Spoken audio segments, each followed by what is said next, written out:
Valérie.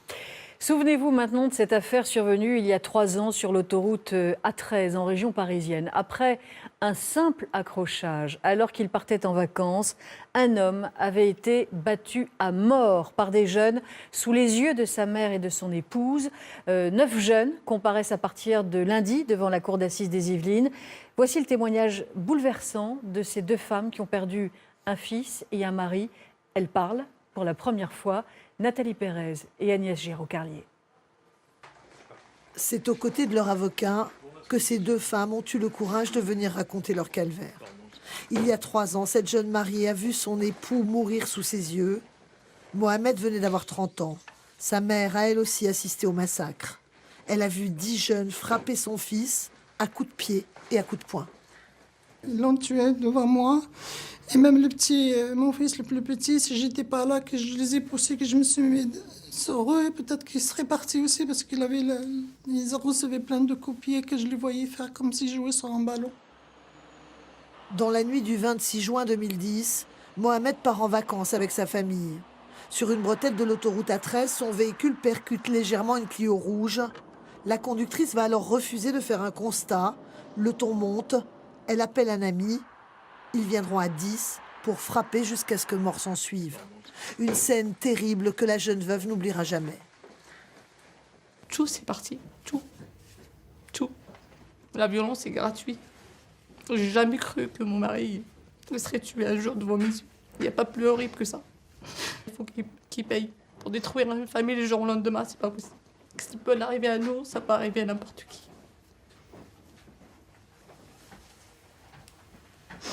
C'était quelqu'un sans histoire, dont tout le monde disait du bien. Voilà, il n'avait pas de casier judiciaire, il menait une vie tranquille, et il n'aspirait qu'à une chose, c'est partir en vacances après avoir travaillé durement toute une année. À la cour d'assises de Versailles, lundi, 9 accusés vont comparaître pour homicide volontaire.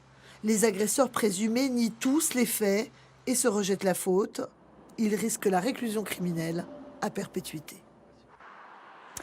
Nelson Mandela et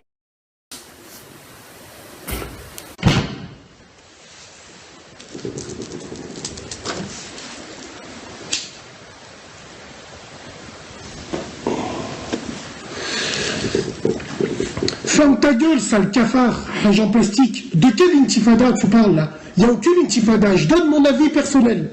Je dis, c'est bien de bouger, il faut tout le temps bouger. Mais bouger pour... voilà, il n'y a pas de poids, de mesure.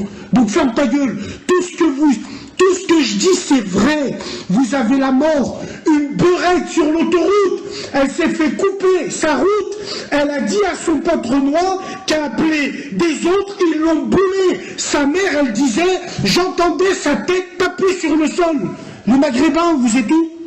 Ah ouais, ah non, on est tous ensemble, on est tous... Allez, niquez vos mères les putes. Wallah l'azim, Wallah vous êtes des putes, Wallah l'azim.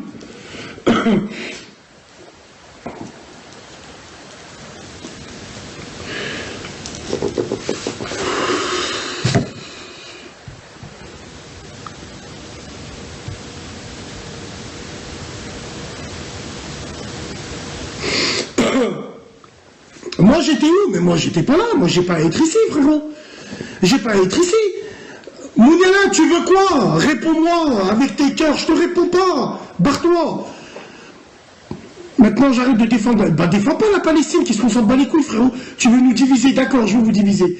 Les frères, les vrais maghrébins, les vrais renois, vous savez de quoi je parle. Sur la tête de ma mère, en aucun cas, il y a du racisme. Là, je m'adresse au folklore des maghrébins qui sont là, qui font de la comparution immédiate.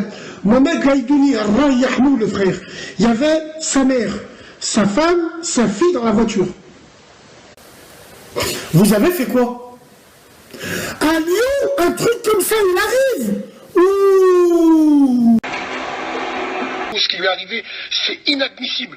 Donc c'est pour ça que les gens y réagissent. Après, certains diront mal, certains diront bien. Bref, chacun pense comme il veut. Non. Moi, j'aimerais m'adresser à tous les Maghrébins de Paris.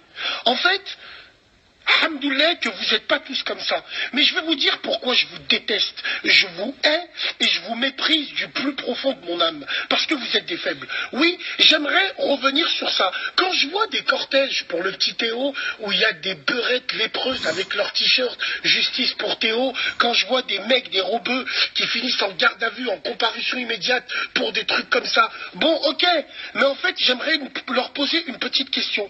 Pour Mohamed Laïdouni, oui, le robeux qui s'est fait massacrer par des Renois sur l'autoroute devant sa mère, devant sa femme, devant sa fille, vous étiez où? Vous étiez où, vous?